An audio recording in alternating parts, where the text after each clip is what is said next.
Hi అండి, అందరికీ నమస్కారం. Welcome to Shyamala Devi creations. జామకాయ తోటలో పిల్లలు ఫస్ట్ టైం వచ్చారండి. ఈరోజు మనం జానంపేటలో మా స్నేహితుడు రవిబాబు జామకాయ తోటకు వచ్చామండి. తనది మొత్తం మీద ఎకరం పైన ఎంతో ఉంటుంది. ఈరోజు జామ తోట విశేషాలు ఏంటో మా ఫ్రెండ్ మాటల్లోనే డైరెక్ట్గా అన్నాం. కామా రవి గారు, ఇప్పుడు ఇటు అటు మొత్తం ఈ జామ తోట అంతా మీదేనండి? ఈ గట్టిగా నుంచి ఆ గట్టు వరకు ఈ మధ్యలో ఉన్నది ఒక ఎకరం ఉంటుందండి. ఈ ఎకరం వరకు మాది, ఇది మా బావోళ్ళండి. ఈ కుడివైపు అంతా మీ బావగారిదండి. ఈ ఇటు సైడ్ అంతా మీది. ఇదంతా ఎకరం 10 సెంట్లు ఉంటుందండి. ఎకరం మీద అంతే ఒక 10 అలా ఉంటుంది. ఎకరం మీద 10 సెంట్లు అలా ఉంటుంది. రావు గారు, మీరు ఎంతకాలం అయింది తోట వేసి? దాదాపు 10 సంవత్సరాలు అవుతుందండి తోట వేసి. ఇంకేం కావాలి చెప్పండి, అడిగితే అడగండి చెప్తాను. జామకాయ తోట చెట్టు పెరగడానికి ఎంత కాలం పడుతుందండి?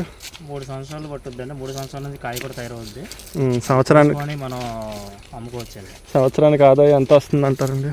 సంవత్సరానికి ఆదాయం దాదాపు 1,00,000 దాకా వస్తుందండి. అందులో పెట్టుబడి దాదాపు 50,000 దాకా అవుతుందండి. అంటే మీకు ₹1,00,000 మిగులుతుందండి ప్రతి సంవత్సరం? అంతే, దాదాపు సరిగ్గా మనం ఓన్గా చేసుకుంటే 50,000 దాకా ₹1,00,000 దాకా మిగులుతుంది. ఓన్గా చేసుకుంటే మనుషులను అది పెట్టుకుంటే మళ్ళీ వాళ్ళ ఖర్చులు ఎక్స్ట్రా అవుతాయి అంటారు? మనుషులు అంటే మనమే చేసుకోవాలండి. చిన్న చిన్న వ్యవసాయాలు కాబట్టి, ఎకరం 2 ఎకరాలు కాబట్టి మనమే చేసుకుంటే దాదాపు అన్ని ఖర్చులు పోయినా 1,00,000 వరకు మిగులుతుంది. కాయ ఇది మంచి కాయ అనేది ఎలా తెలుస్తుందండి? అది ఎక్స్పీరియన్స్ అంటారా, లేకపోతే దాన్ని చూడడానికి ఏమైనా స్పెసిఫిక్గా ఉంటుందా? స్పెసిఫిక్గా అంటూ ఉంటుందండి. ఇది నాటుకాయ చెట్టు అండి. దీనికి మ్యాక్సిమం అనేది పురుగుల మందులు కొట్టడం అనేది చాలా రేర్ అండి. కాయ అది స్వచ్ఛంగా దాని అది పెరగాలి, కానీ దీనికి ఎలాంటి పురుగు మందులు కొట్టరండి. ఇది స్వచ్ఛంగా నాటుకాయ చెట్టు అండి. ఆరోగ్యానికి మంచి లాభదాయకంగా ఉంటుంది. మరి దీనికి పురుగులు గట్రా పట్టే అవకాశం ఏమైనా ఉందంటారు? అందుకని స్ప్రేలు కొట్టదని ముందు చెప్పింది. అందుకని మ్యాక్సిమం కాయ ఇది పురుగు పట్టదు. మనం వేసుకోవాలని కూడా సంవత్సరానికి 2-3 సార్లు నేల మీద మందులు వేసుకోవడం తప్పితే వేరేగా పురుగులు పట్టడానికి పురుగుల మందు స్ప్రేలు అనేది దాదాపు ఈ రకమైన జామ చెట్లకి ఉండదు. చెప్పండి మీకు ఏం కావాలి? ఒక చెట్టు మొక్క పాతిన తర్వాత అది కాయలు కాసిన మొదలెట్టిన తర్వాత చెట్టుకి ఎంతకాలం ఉంటుందండి? చెట్టు ఆయుర్దాయం ఎంతకాలం అంటారు వయసు? కాయండి, కాయ దాదాపు రోజుకి ఇప్పుడు చెట్టు మొత్తం మీద కాయలు ఇప్పుడు చెట్టు మొత్తం మీద దాదాపు ఒక 400 కాయలు 500 కాయలు కింద పడితే అది రోజుకి వచ్చేసరికి ఒక చెట్టుకి 5 కాయలు 10 కాయలు అలాగే తయారవుతూ ఉంటాయండి. చెట్టు వయసు అంటే చెట్టు ఆయుర్దాయం అంటే మొత్తం జీవితకాలం ఒక చెట్టు ఎంతకాలం బతుకుతుంది? తోటకి నాకు తెలిసి 10 సంవత్సరాల నుంచి 15 సంవత్సరాల వరకు మనం మెయింటెనెన్స్ కరెక్ట్గా చేసుకుంటే 10-15 సంవత్సరాల వరకు తోట మన చేతిలో కరెక్ట్గా ఉంటుంది. ఒక జామ చెట్టు 15 సంవత్సరాలు బతుకుతుందంట, ఇంకా ఎక్కువ ఉంటుంది. మనం చేసుకున్న బతకడం అయితే బతుకుతుంది. దాని లైఫ్ అనేది ఇంతవరకు చూడలేదు. మ్యాక్సిమం ఉండొచ్చు ఒక 20-25 ఇయర్స్ వరకు ఉండొచ్చు అనుకుంటా. కాపు అనేది వయసు పెరిగే కొద్దిగా కాపు అనేది తగ్గుతూ వస్తుంది. దానికి ఆల్టర్నేట్ ఏదైనా చూస్తున్నారా?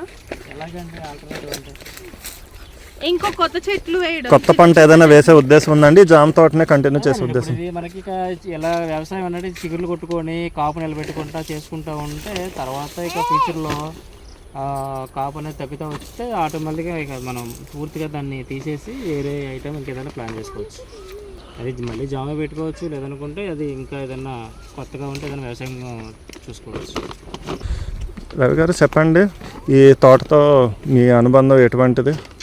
తోటలతో అనుబంధం ఏముందండి, ఒక రైతుని అడిగితే అనుబంధం రక్త సంబంధం లాంటిదండి. రక్త సంబంధం అనేది చాలా మంచిగా చెప్పారు.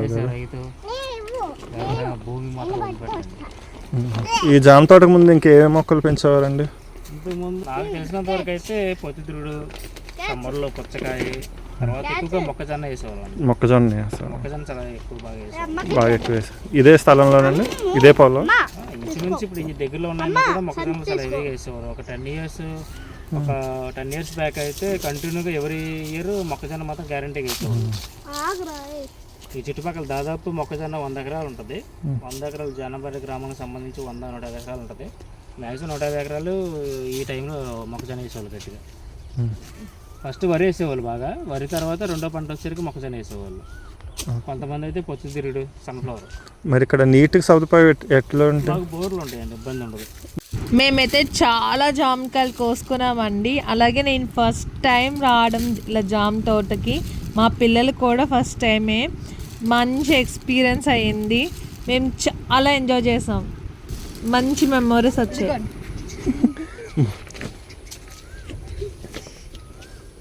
వేసి దాంట్లో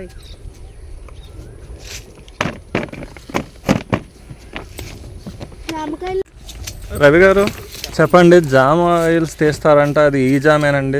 అది జామ ఆయిల్ గురించి నాకు ఇంతవరకు ఐడియా లేదండి. ఐడియా లేదండి. అటువైపుగా ఎప్పుడు ప్రయత్నాలు చేయలేదా? ఐడియా లేని దాని మీద ఇంకో ప్రయత్నాలు చేయలేదండి. అంటే జామకు ఆరోగ్యపరంగా మంచిదని తెలుసు. దాన్ని ఎలాగంటే పొద్దున పూట నీళ్ళు, అదే రాత్రి పూట నీళ్ళు నానబెట్టుకుని మార్నింగ్ తాగటం, లేదా జామ కషాయి తాగటం అలా మంచిదని అందరూ అంటుంటారు. 1-2 సార్లు నేను ప్రయత్నం చేశాను. జామ అనేది అన్ని రకాలుగా ఆరోగ్యానికి అయితే మంచి ఉపయోగకరంగా ఉంటుంది. లక్కీ చెప్పు, తోట ఎలా ఉంది? బాగుందా? చందు తోట ఎలా ఉందమ్మా? బాగుందా? Nice, very good. పెద్ద తోటలోకి ఏమైనా పాములు గట్రా వచ్చే అవకాశం ఏమైనా ఉందంటారా? మరి ఆన్లైన్ చోటు ఏముంటుందండి, పొలాల్లో పాములు ఖచ్చితంగా తిరిగితే కదా, కనిపించినప్పుడు కనిపిస్తాయి, వెళ్ళేటప్పుడు వాటి పనులు మన పని మనం చేసుకుంటాం. మరి మీకు వాటిని చూస్తే భయం కాయడం అటువంటిది ఏమైనా ఉంటుందా? తెల్లారితే చాలా తిరుగుతాం, చూస్తూ ఉంటాం, భయమే ఉండదండి. సాధారణంగా వెళ్ళిపోతాయండి ఆటోమేటిక్. దాని దగ్గరికి వచ్చి నిలబడి చేసేంత ఏమి ఉండదండి.